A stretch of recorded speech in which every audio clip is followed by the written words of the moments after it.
What's up, gang? Kevin here, Life22, and it's another beautiful day in the neighborhood.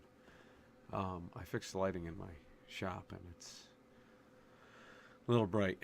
So, anyways, we're here, and I wanted to touch base with you guys tonight on something I had actually just heard recently. Of course, your phone's in the middle of stuff. Close that out. There we go. Low CPU speed detected. That's how we do it. All right. Let's see. Nope. Don't search through emails. All right. So I made some notes. All right. So recently I've listened to all of Jordan Peterson's Beyond Orders book tour. I wanted to go in February. Tickets are sold out now. I missed my opportunity to go. So here I am sitting on the sidelines, and I realized that my subscription to Daily Wire has entitled me to all of what he's done live. And actually, I've been making notes on it since it's heated up until like the end of November. So, which is really kind of cool to be able to listen to something like that. So if you're not a member, subscribe to the Daily Wire. That is like an awesome wealth of information and things like that. But you get the entire works of Jordan Peterson on there, and he's just an amazing wealth of knowledge. And I want to say, out of the people that have changed my life, I want to say like he is probably number one. Just based on everything that he's done, everything that he's provided. So that said, there's two topics I wanted to cover, and then this will get me into what I hope to cover later this week, possibly tomorrow, is last night's Common Council meeting, and I want to work my way into that. And I heard that today, and I thought, wow, okay, I need to address some of this stuff. So, his last recorded event in Perth, Australia,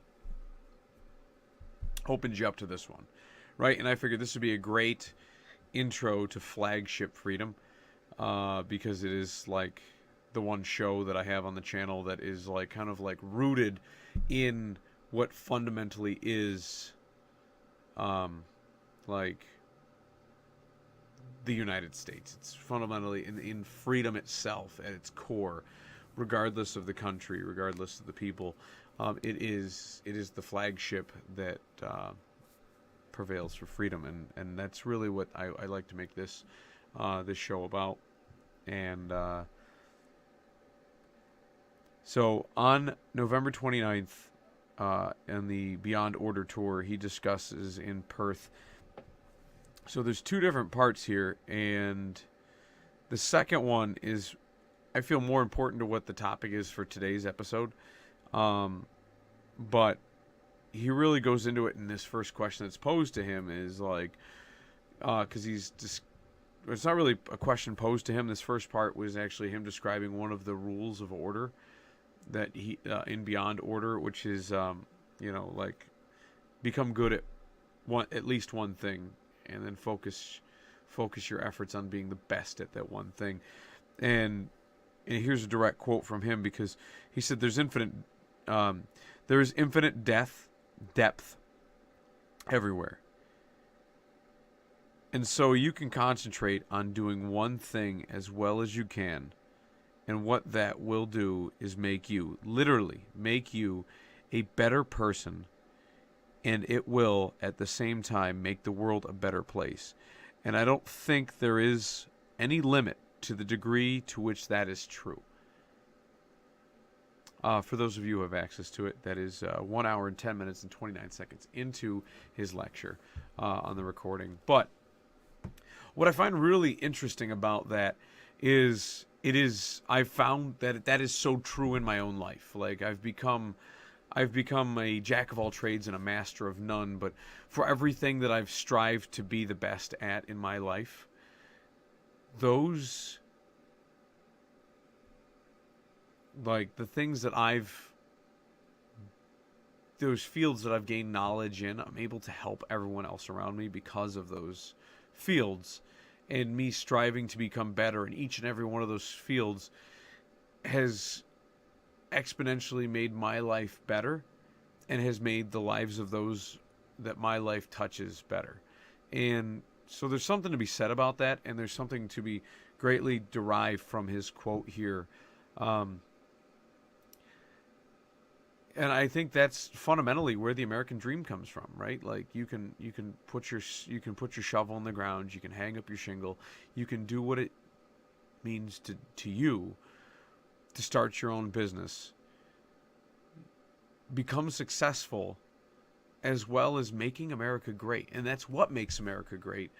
But it's not just what makes America great, it's what makes your community great, is that you have people like yourself that are focusing on making the world around you better, just based on the fact that you want to be the most knowledgeable in your field.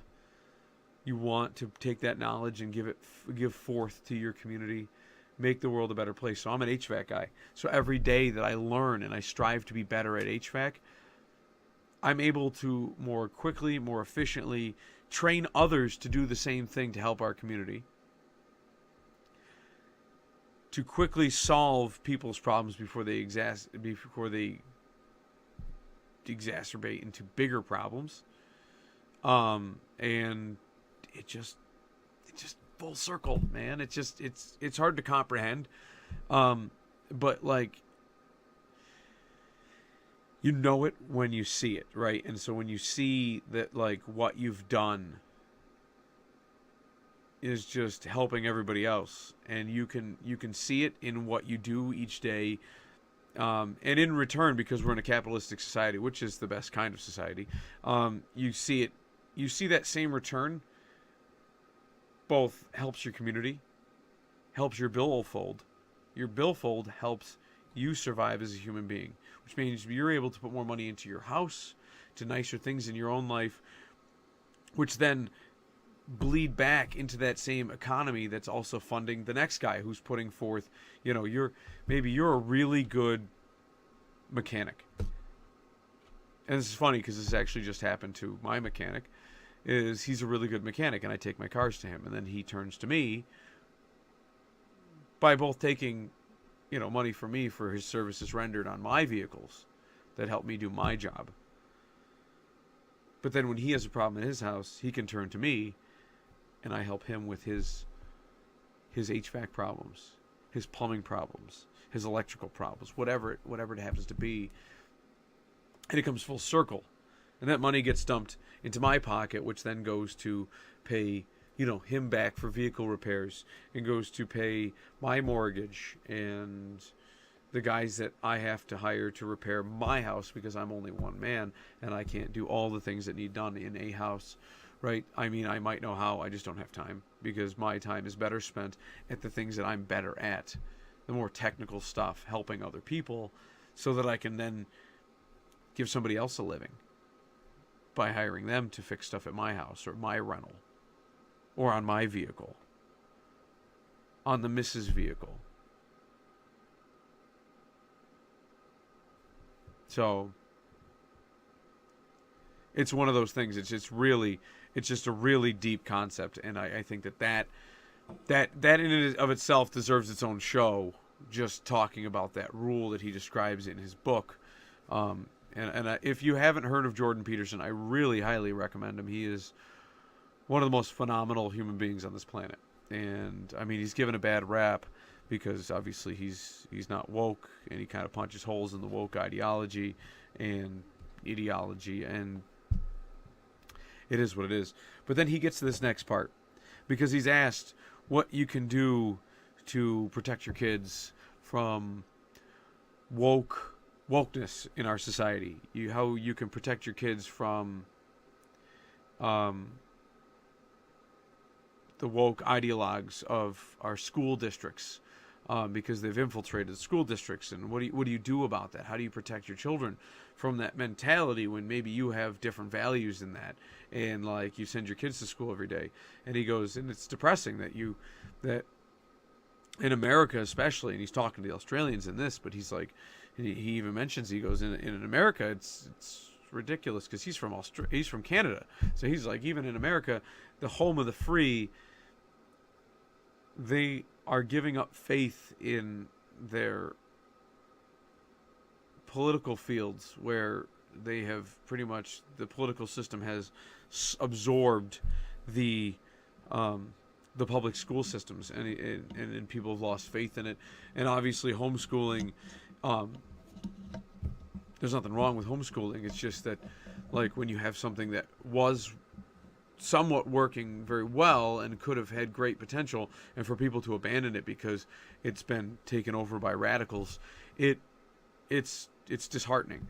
And so he brings up this next point, and he goes, and this is not a direct quote, but he discusses, and these are the notes that I made, and I'll read them real quick, and then we'll discuss them.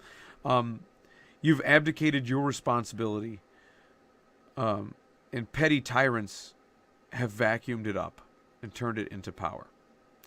So, and what he describes right before that is, if it bothers you, right? Like, if you think of, like, even if you don't have kids in the school system, and you think of, like, all the people that like, I see it at local school boards. I see all these people speaking out, talking about how shitty our system is, and they're talking about how shitty it is because it's not as woke as they want it to be. And I'm thinking to myself, man, that bugs me. And what's bugging me is what's bugging them, except we're both bugged that we're not on the same, like, we both want it to go in the opposite direction, and they don't think it's gone far enough in their direction, and I think it's gone too far in the direction they've brought it, and I want it to go back into the different direction that it's heading. But what he points out is something greater than you is calling you to service, and I don't think anybody talks about that anymore. So I really recommend this section, because this question was one of the last questions posed to him, and it happened to 1 hour 19 minutes even on his Perth, Australia tour. You advocate your responsibility, and petty tyrants have vacuumed it up and turned it to power. If something bothers you, it is your problem. Something beyond you grips you subconsciously and holds you to account. If you have a problem, you're responsible for dealing with it.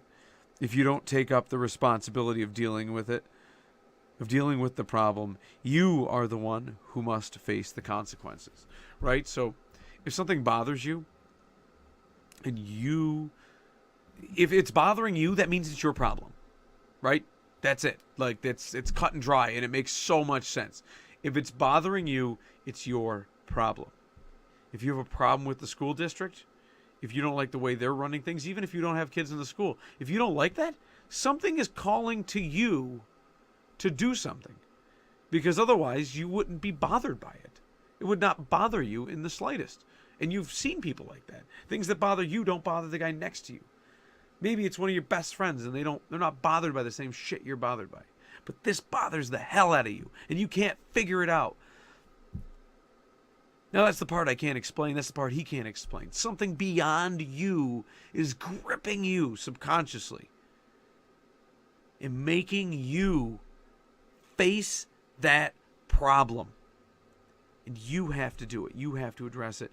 You have to see that calling. And if you don't see that calling, if you're just one of those idiots that just sit on Facebook all day and just sit there and just gripe about it to a bunch of other Facebook trolls as you all live under your bridge and do nothing about it, that's on you.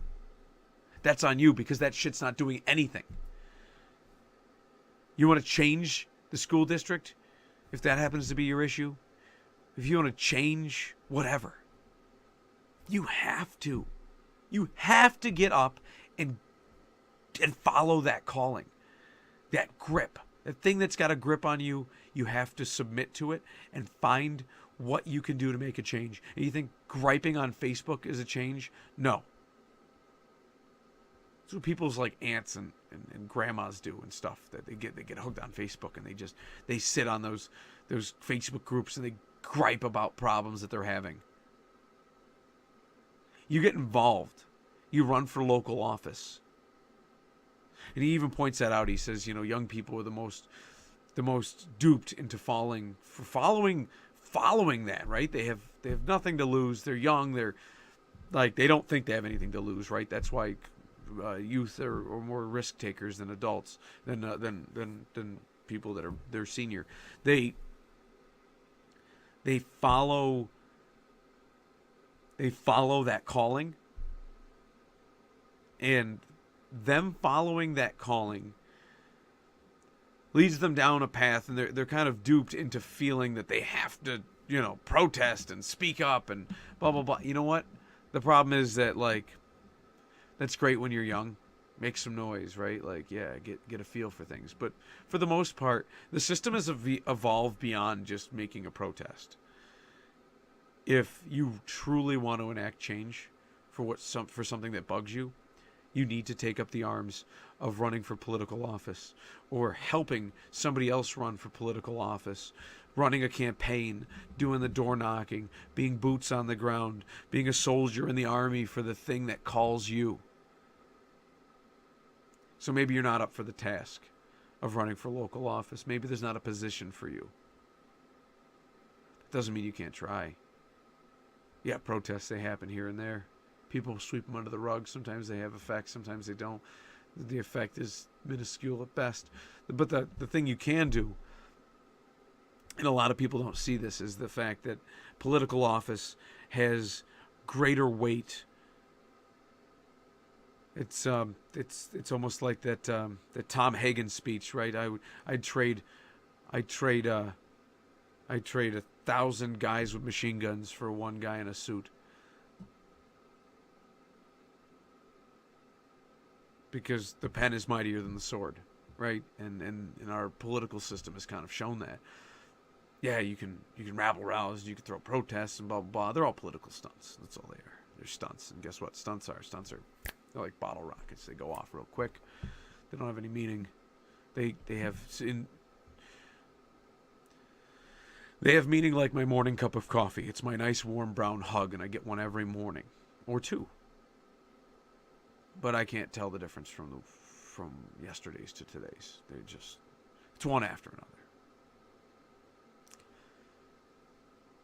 There's no real semblance to one. It just exists, and it's one after another, and you really can't.